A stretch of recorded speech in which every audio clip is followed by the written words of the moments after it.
कलम कटा, सात समुद्र शाही करौ, सतगुरु गुण लिखा न जाए। राम राम राम राम राम।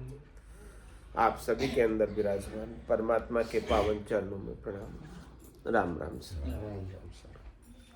आनंद श्री सतगुरु सुखराम जी महाराज की अणबे वाणी, उपदेश का अंग चल रहा है। महाराज उपदेश के अंग के माध्यम से फरमा रहे हैं कुंडलियों में, पिता धर्म तो सज गयो, पुत्र दियो परणाय। पुत्र धर्म तो जब सजे, किया बंदगी जाय। किया बंदगी जाय, नार धर्मपत व्रत कहावे। चाकर रो ओ धर्म, हुक्म पाछो नहीं आवे। गुरु शिष्य रो ही सुख राम कहे, धर्म कहावे जोय। गुरु तो उलट चढ़ावे, गिगन में शिष तन मन अर्पे दोय। हमारा दृष्टांत देकर समझा रहे हैं गुरु और शिष्य के बारे में। गुरु तो पिता के समान है और शिष्य पुत्र के समान है।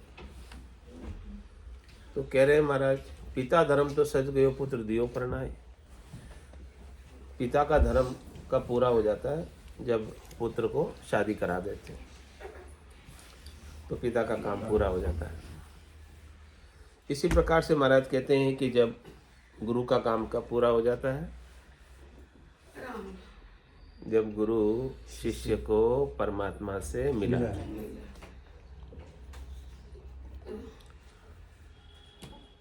उस समय गुरु का काम पूरा, फिर गुरु की भी आवश्यकता नहीं रहे। गुरु की आवश्यकता भी वहां तक है जहां तक परमात्मा से आप नहीं मिले हो। जिस दिन आप परमात्मा से मिल लिए, गुरु का काम उस दिन पूरा हो गया। पिता का काम किस दिन पूरा हो गया? जिस दिन शादी करवा दी। तो हमारी सबकी जवाबदारी आप पे, महाराज पे, सुखराम जी महाराज पे। हमारे पे तो क्या है, हम तो बाँचने वाले हैं। ये तो मिला दिया अपन है, ये जिम्मेदारी पूरी है, अब अपन करना तो कुछ करना। तो महाराज कहते हैं कि पिता धर्म तो सज गयो, पुत्र दियो परणाय। गुरु ने तो अपना काम कर दिया कि आपको परमात्मा से मिलाने का भेद दे दिया कि देखो ऐसा ऐसा भेद, और भेद सहित ज्ञान घटावे। प्रेम भाव नेचो मन पावे, मोक्ष मिलन की यही उपाय दूजी नहीं। मोक्ष में जाने का एक ही उपाय है कि सदगुरु से आपको ज्ञान का भेद मिल जाए। सदगुरु से ज्ञान का भेद मिल जाए तो सदगुरु हमें ज्ञान का भेद देते हैं, तो सदगुरु का काम वहाँ पूरा हो जाता। अब आगे अपना काम, जाना या न जाना, परमात्मा को पाना या न पाना, भेद तो चले आपने पाँव दिन सो पंथ बतावे। सतगुरु को धिन्न है, संतों को धिन्न है, केवल भगवंतों को धिन्न है जिन्होंने हमें ऐसा मोक्ष का पंथ, मोक्ष का मार्ग बताया। लेकिन अब चलना तो आपको है। तो महाराज कहते पुत्र दियो परणाय, और पुत्र धर्म तो जब सजे, किया बंदगी जाए। अब पिता ने तो अपना काम पूरा कर दिया, पुत्र को पढ़ना दिया। अब पुत्र का क्या काम है? बंदगी करे। बचपन से बड़ा किया, पाला पोसा सब किया, खुद गीले में सोए, सूखे में सुखाया सुलाया, खुद तकलीफ पाए और पुत्र को अच्छे से रखा, खुद खाए या न खाए पुत्र को सब खिलाया। तो ये सारी चीजें पिता ने तो कर दी। लेकिन अब पुत्र का काम क्या है? पुत्र का काम ये है कि करे बंदगी जाए, वापस बंदगी करे, वापस सेवा करे। जब आवश्यकता हो पिता को तो पुत्र सेवा करे, सेवा में हाजिर रहे। जब पुत्र को आवश्यकता थी तो पिता ने सेवा की। पुत्र अबोध था, नहीं जानता था, नहीं कुछ समझता था, तो सब कुछ जनाया, समझाया। अब पिता को आवश्यकता है तो पुत्र वापस सब रिटर्न करे, तब जाके पुत्र का धर्म सजेगा। इसी प्रकार से सदगुरु ने आपको सब कुछ समझा दिया, सब कुछ बता दिया, अब आप प्रैक्टिकल रूप में उसे अपने भीतर सिद्ध करो। जो ज्ञान आपको बताया है उसे सही करो। सही करने का मतलब आपका अनुभव बन जाए जो सदगुरु ने बताया। सदगुरु ज्ञान बता दिया, अब बंदगी तो आपको करनी है। ज्ञान सदगुरु कथ रहे, ज्ञान सुनियो गुराजी रा मुख सु। सदगुरु के मुख से आप ज्ञान सुन रहे, आप फिर उसको श्रवण करके क्या करना है, आपको मनन करना है। ये काम तो आपका है, या ये मनन करने का काम भी सदगुरु का है? ये तो हमारा। श्रवण मनन और निधिध्यासन करना है। निधिध्यासन करने का तात्पर्य है कि वो आपका अपना अनुभव बन जाए। श्रवण मनन निधिध्यासन, फिर ध्यान धारणा समाधि, फिर जैसा ज्ञान बताया उसके अनुसार आपका ध्यान लग जाए परमात्मा में, सच्चा ध्यान। और आपकी धारणा हो जाए परमात्मा के प्रति, आपकी धारणा में आ जाए, आप धार लो परमात्मा स्वरूप को, सत स्वरूप को, अविनाशी स्वरूप को। अभी आप धारे हुए हो शरीर को, अभी आप धारे हुए हो जीव को, तो सदगुरु क्या करते हैं, शरीर को तो उतारते हैं, शरीर से अलग करते हैं, विदेही मंडल का आनंद प्राप्त कराते हैं। जीव भाव से भी हटाते हैं, शरीर भाव से भी हटाते हैं, देहाध्यास जीवाध्यास दोनों सदगुरु छुड़ाते हैं और आपको अपने निस्वरूप की ओर ले जाते हैं। उनका तो प्रयास ही होता है, उनका तो कहना ही होता है। उनकी वाणी को आप श्रवण करते हो, फिर मनन आपको करना है, उस पर सोच विचार आपको करना है, उससे प्रैक्टिकल अनुभव आपका अपने को बनाना है। उसके अनुसार समाधि हमारी सता समाधि सता में लग जाए रात और दिन। उस स्टेज तक हमको पहुंचना है। ये सब बंदगी कहलाती है, ये सब भजन कहलाता है, ये सब साधना कहलाती है, ये सब साधना की स्टेज है।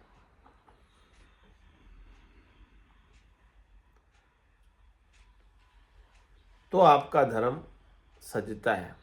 यानी धर्म का मतलब कर्तव्य कर्म, कि आपका कर्तव्य क्या है, पिता के प्रति आपका कर्तव्य क्या है, इसी प्रकार से सदगुरु के प्रति आपका कर्तव्य क्या है। जो ज्ञान उन्होंने बताया वो ज्ञान हम हमारे अंदर प्रैक्टिकल रूप में इम्प्लीमेंट करें, लागू करें। और दृष्टांत देकर महाराज समझा रहे आगे, किया बंदगी जाए नार धर्म पतिव्रत कहावे। नारी का धर्म क्या है, पतिव्रत का पालन करना, पतिव्रत खंडित ना हो, किसी और से सुख लेने की इच्छा ना रह जाए।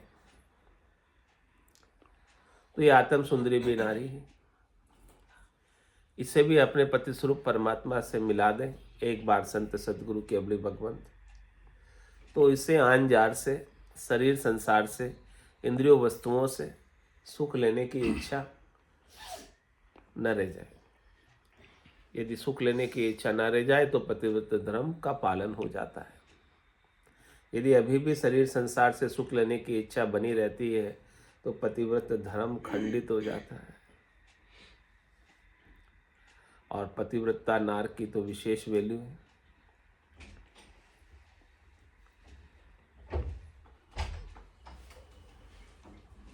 तो इस प्रकार से पतिव्रत धर्म का आपको पालन करना है।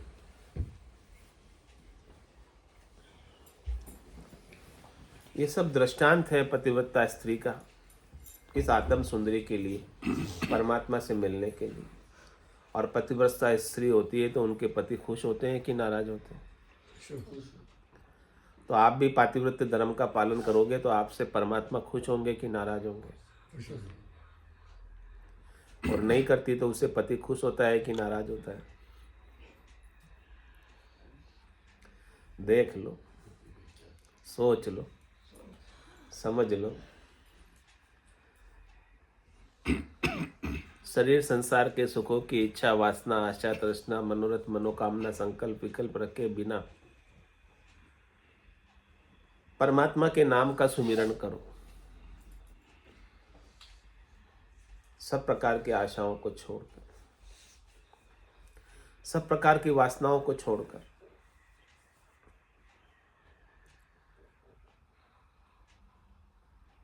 अनकंडीशनल प्रेम करो। प्रेम करने के अंदर कोई कंडीशन नहीं होनी चाहिए, ये होगा तो ही मैं प्रेम करूंगा परमात्मा से।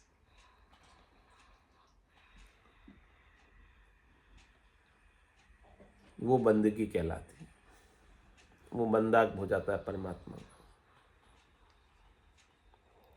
और नहीं तो फिर गंदा रहता है। बंदा नहीं है तो फिर क्या है? गंदा है, कामनाओं के अंदर गंदा है, विषय वासनाओं में गंदा है। किया बंदगी जाए नाय धर्म पतिव्रत कहावे, और कह रहे हमारा चाकर रो ओ धर्म हुक्म पाछो नहीं आवे। आप कौन सा चाकर रखना पसंद करोगे जो आपकी बात न माने? ऐसा नौकर आप रखना पसंद करोगे जो आपकी बात सुने ही नहीं, आपके वो 4 बार हो 1 बार भी ना करे? ऐसा नौकर रखना पसंद करोगे? अपन कहते रहे वो सुने ही नहीं तो क्या फायदा ऐसे चाकर का? चाकर तो वही अच्छा है जो इशारे से समझ जाए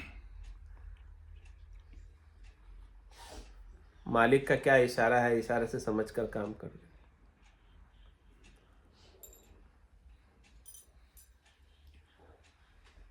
हुक्म पाछो नहीं आवे, जो मालिक का हुक्म है वो चाकर को फॉलो करना। अब मालिक कैसा भी हुक्म दे, चाकर को जैसे तैसे करके पूरा करना। अब अपने लिए मालिक कौन है? परमात्मा। अब परमात्मा के हुक्म में जीना है, जैसा परमात्मा का हुक्म जाई विधि राखे राम, ताई विधि रही है, विधि का विधान मान, हानि लाभ सही है। राम राम राम राम राम राम कहिए। जिस प्रकार से परमात्मा रख रहे हैं उसे क्या माने? परमात्मा का हुक्म। आप यहाँ आए हो तो किसके हुक्म से आए? या अपने ही मते आ गए? आप किसी माता के गर्भ में आए तो किसके हुक्म से आए? आपने डिसाइड किया था ना कि मेरे को ये गर्भ चुनना है, इस माता के पेट से मुझे जन्मना। आपने खुद ने डिसाइड किया था ना, ये तो नहीं किया था। परमात्मा ने जहाँ भेजा वहाँ आ गए, जिस घर में भेजा वहाँ आ गए, जिस जाति में भेजा वहाँ आ गए, जिस देश में भेजा वहाँ आ गए। तो किसके हुक्म से आए और किसके हुक्म से जाओगे? या अपनी मर्जी से जाओगे? अपनी मर्जी से जा सकते कोई? परमात्मा के हुक्म से आए और परमात्मा के हुक्म से ही जाओगे। तो जाने में कोई दुख तो ना होगा आपको? हाँ, जाओगे, आप खुद जाओगे तो आपको दुख तो ना होगा? या आपके कोई सगे संबंधी जाएंगे तो आपको दुख तो ना होगा? परमात्मा को समर्पित कर दिए, दुख तो ना होगा या होगा? कोई सगे संबंधी जाएंगे, अपने परिवार वाले जाएंगे तो आपको दुख तो ना होगा? होगा? होगा? तो फिर परमात्मा के हुक्म को क्या माना आपने? दुखी हो रहे हो तो फिर परमात्मा के हुक्म को माना ही नहीं। आए परमात्मा के हुक्म से, जाना परमात्मा के हुक्म से, तो फिर दुखी क्यों होना?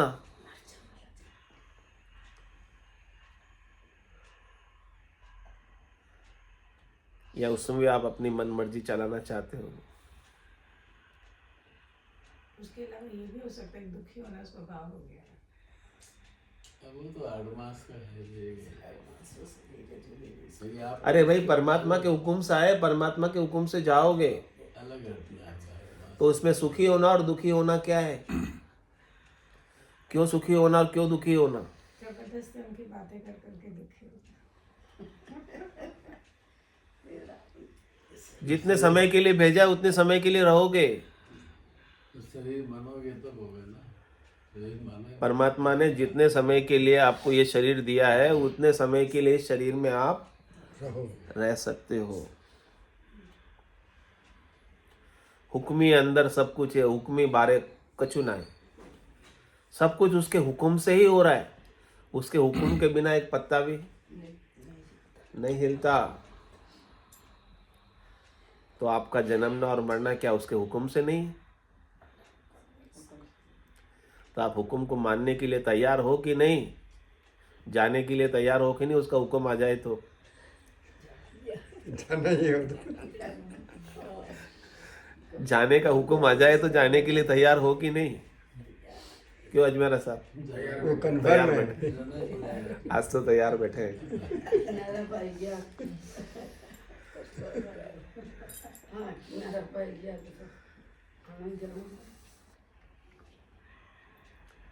तुम्हारा कहे चाकर रो धर्म हुक्म पाछो नहीं आवे। हुक्म जैसा भी है उसका उसके लिए ना करे, उसका विरोध ना करे।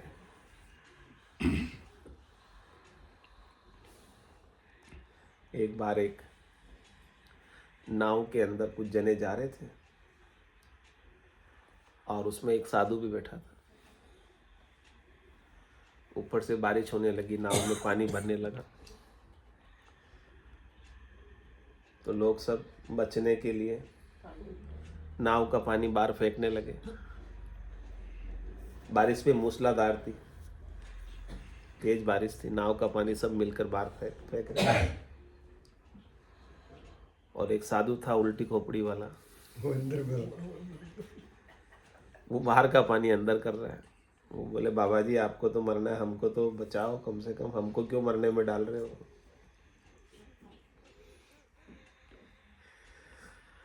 और थोड़ी देर बाद भगवान की कृपा हुई कि वो बारिश रुक गई। तो वो बचा कुचा पानी साधु बाहर फेंकने लगा। लोग बोले तू अभी क्या, तेरा दिमाग खोपड़ी घूम गई है क्या? तू अभी जो बचा कुचा पानी बाहर फेंक रहा है, अब तो बारिश रुक गई, अब तो बैठ जा आराम से। अब क्या कर रहा है तू? हाँ, करने के टाइम तो किया नहीं, जिस समय कर रहा था उस समय उल्टा काम कर रहा था। बोले मैं उल्टा नहीं कर रहा था, मैं तो उसके हुक्म को देख रहा था। उसका हुक्म हमें डुबाने का है तो मैं उसकी सहायता कर रहा था। और उसका हुक्म यदि बारिश रुक गई तो उसका हुक्म अब क्या है? बचाने का है हमें। मैं तो उसकी सहायता कर रहा हूँ, मैं तो उसकी रजा में राजी हूँ। मेरे को न तो बच जाने से खुशी है और न मर जाने से दुख है। मैं तो उसकी हुक्म की तरफ ही इशारा है मेरा। तो मैं तो उसके इशारे को देखता हूँ कि उसका इशारा क्या है, वो क्या चाहता है मेरे से। मुझे रखना चाहता है या मुझे मारना चाहता है, क्या करना चाहता है, उसमें मैं राजी हूँ, उसकी रजा में राजी हूँ। तो आप भी हो कि नहीं हो उसकी रजा में राजी? उसकी रजा में राजी होने के अलावा आपके पास और कोई उपाय है क्या? कोई ऑप्शन नहीं। तो फिर क्यों नहीं हो जाते राजी? आपके पास उपाय तो है नहीं रोने के सिवाय। जैसे बच्चों के पास कोई उपाय नहीं होता रोने के सिवाय, ऐसे ही आपके पास भी कोई उपाय नहीं है रोने के सिवाय। तो चाहे रो चाहे अब राजी हो जाओ, आपके हाथ की बात है, उसके हुक्म में।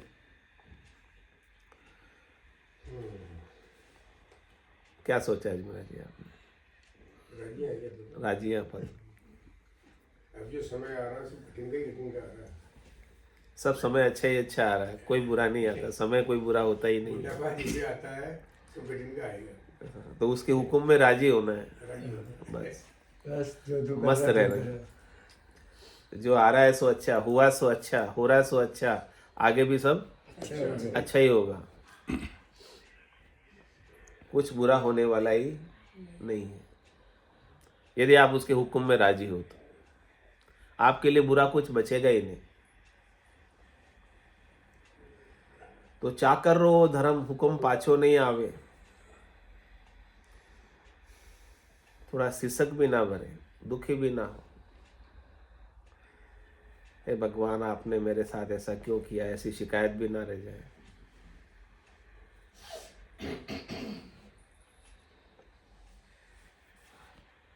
कोई गिला नहीं, कोई शिकवा नहीं, कोई शिकायत नहीं। और रक्षा करो रक्षा करो रक्षा करो, ऐसा भी कुछ कवे नहीं। वो अंतर्यामी, उसको पता है कब आपकी रक्षा करनी है, कब आपको तारना है, कब मारना है, उसको पता है सब। आपको कहने की आवश्यकता थोड़ी है, वो तो स्वतः ही करता ही है सबकी रक्षा।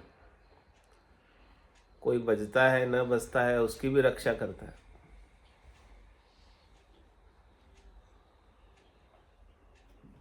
कहते हो इसका मतलब उसके प्रति आप पूर्णतया समर्पित नहीं हो, सरेंडर नहीं हो,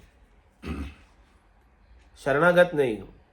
शरणागत को तो कुछ कहने की आवश्यकता ही नहीं रह जाती। चाकर रो धर्म हुक्म पाछो नहीं आवे, गुरु शिष्य रोही सुखराम के धर्म कहावे जोय। इतनी सारी बातें महाराज ने गुरु और शिष्य के व्यवहार के लिए बताई। गुरु ज्ञान देते हैं, गुरु आपको गिगन में चढ़ाते हैं, गुरु आपको अपने स्वरूप का बोध कराते हैं।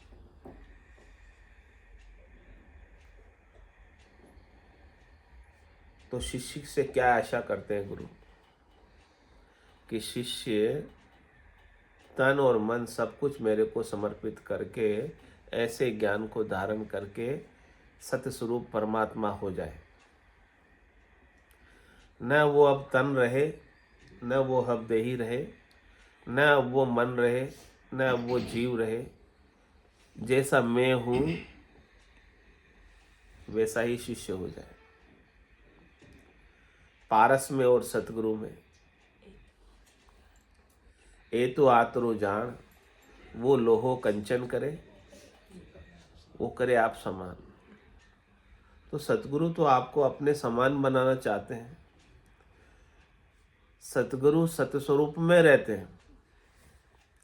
सतगुरु सत्य विज्ञान को प्राप्त है। सतगुरु का वास सत्य में है। सतगुरु का वास विदेही मंडल में है। आसन हमारा गिगन मंडल में, रहूं जगत के माही, मेरे को मेरा जन जाने औरा को गम नहीं। तो सदगुरु तो वहां निवास करते हैं गिगन मंडल में। गिगन सदस्यम है, आकाशवत है, व्योमातीतम है, बादलों से अतीत है, राग द्वेष से परे है, तेरी मेरी से परे है। इस व्यक्त संसार से अव्यक्त है, अव्यक्त को प्राप्त हो चुके हैं। यानी व्यक्त तो जो अपने इंद्रियों के द्वारा होता है, सद्गुरु तो इंद्रियातीत हो चुके हैं। और जो वो हुए हैं, हमें भी वो ही बनाना चाहते हैं।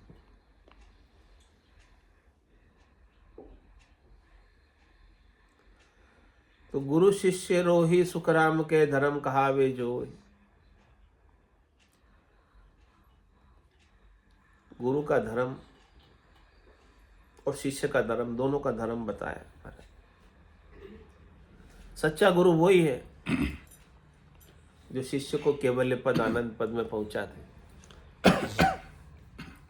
जो गिगन मंडल में पहुंचा दे, विदेही मंडल में पहुंचा दे, वहां का भान करा दे, वहां का बोध करा दे, वहां का ज्ञान करा दे, वहां की समझ करा दे, वहां के विज्ञान की बात बतावे।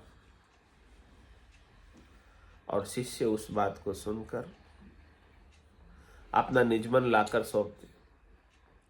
निजमन से सदगुरु की बात को स्वीकार करे, आरे करे, धारण करे।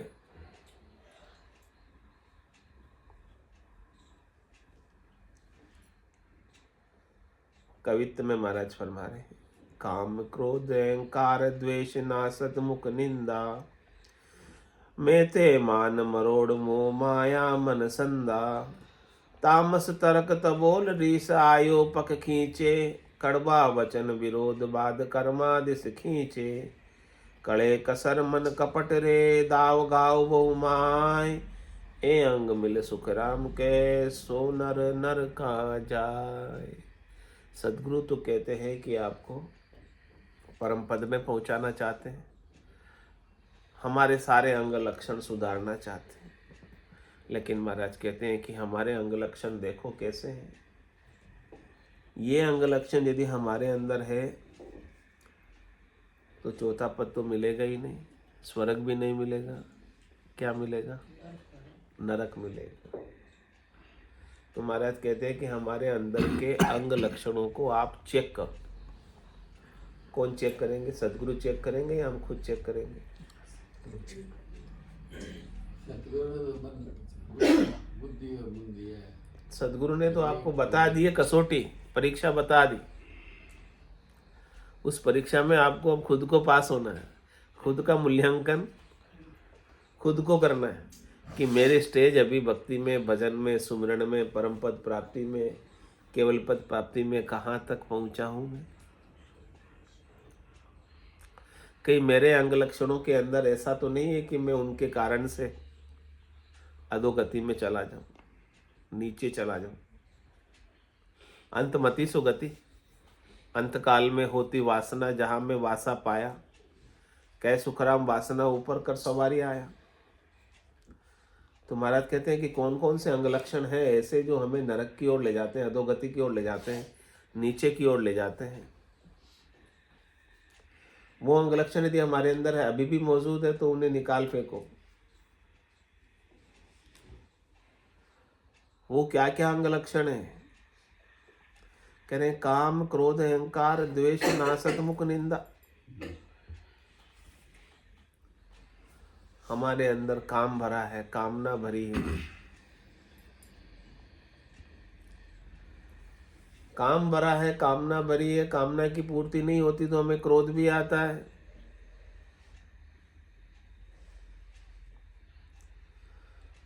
और हमारे पास जो सीमित चीजें हैं, व्यक्त चीजें हैं, हमारे पास जो सीमित संसार है, उसका हमें अहंकार भी है, गर्व भी है, गुमान भी है। और जब अहंकार पर चोट होती है तब भी क्रोध आ जाता है, कामना के अनुसार काम ना होता है तो भी हमें क्रोध आ जाता है। तो ये क्रोध आना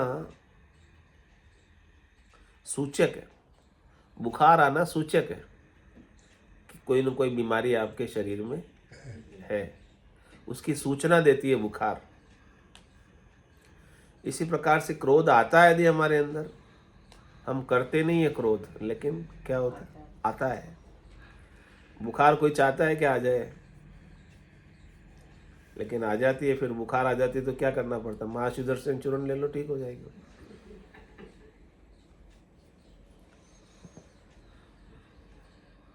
तो महाराज कहते हैं कि इस प्रकार से आपके अंदर कामना और अहंकार है तो क्रोध आएगा। क्रोध तो केवल सूचना है।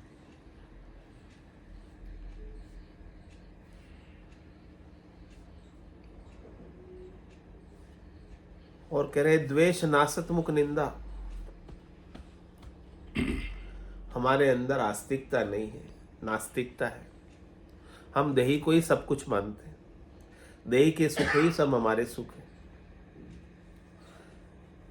मैं शरीर हूं और शरीर से संबद्ध संसार मेरा, मुझे इनसे सुख लेना है। न कोई जीव है, न कोई परमात्मा है, ऐसी नास्तिकता। और जो जीव और परमात्मा की बात करते हैं उसकी मुखारबिंद से निंदा करते हैं, यानी पूर्णतया भौतिकवादी हो गए। भौतिक देह को ही सब कुछ मानते हैं, तो उनका देहाध्यास महाराज कह रहे कभी छूटने वाला नहीं है, उनको मरना ही पड़ता है। उनको वापस गर्भवास रूपी नरक में जाना ही पड़ता है।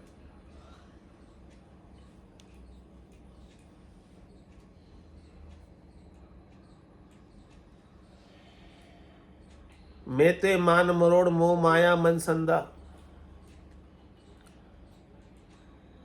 ये तेरा, ये मेरा, तेरी मेरी, और जो मेरा है उसके लिए मुझे सम्मान मान मिले, और जो मेरा है सीमित उसका मुझे मरोड़ भी है। मरोड़ कहते हैं अहंकार को।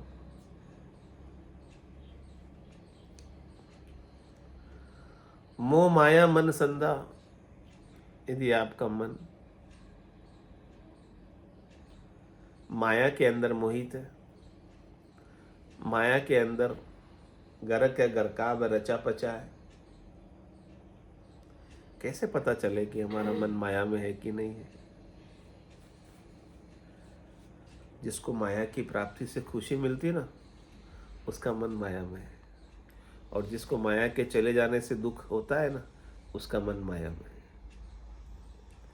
तो जिसको माया की प्राप्ति से खुशी ना हो और माया के चले जाने से दुख ना हो, इसका मतलब मन माया में नहीं है। पहचान बता रहे महाराज शर्मा जी, पहचान कर लेना अपने अंदर। आप कहाँ जाने वाले हो आपको खुद को पता चल जाएगा।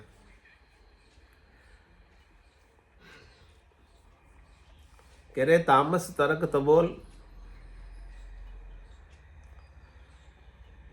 गुस्सा तो जैसे नाक पे चढ़ा रहता है।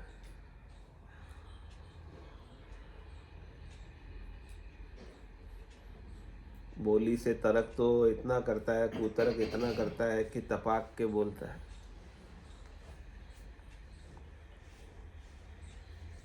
वो भी सबोल बोले तो अच्छा है, तबोल बोलता है, कड़वा बोलता है। फिर रीस आयो पक खींचे। क्रोध आता है और अपने पक्ष की बात करता है, अपने स्वार्थ की बात करता है, अपने शरीर संसार के सुखों की बात करता है, इंद्रियों वस्तुओं के सुखों की बात करता है, जिससे उसका स्वार्थ सस्ता है ऐसी बात करता है, यानी पूर्णतया स्वार्थी। और उस स्वार्थ पूर्ति के लिए कड़वा वचन विरोध, किसी का विरोध भी कर लेगा, किसी के प्रति कड़वे वचन भी बोल देगा।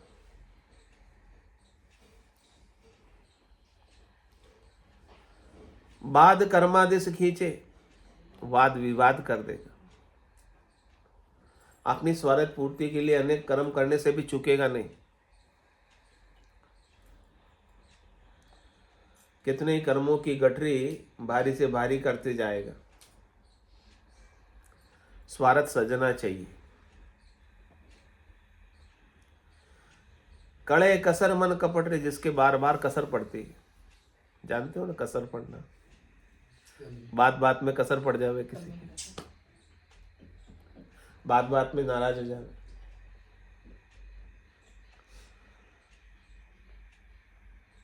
और मन में जिसके कपट है, बाहर अलग भीतर अलग, आने दो मौका देख लूंगा,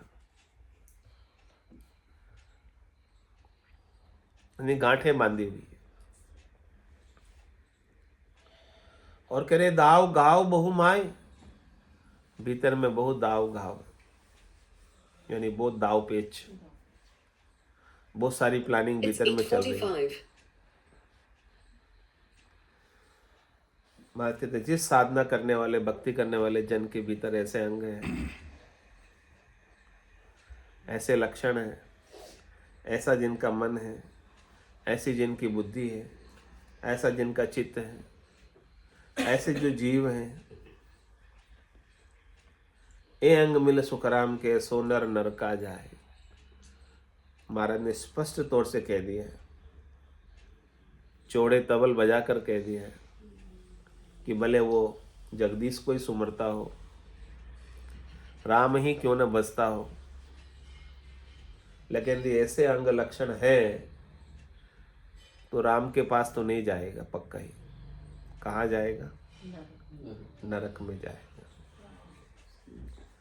तो सब अपने अपने अंग लक्षण आज चेक कर लेना घर जाके।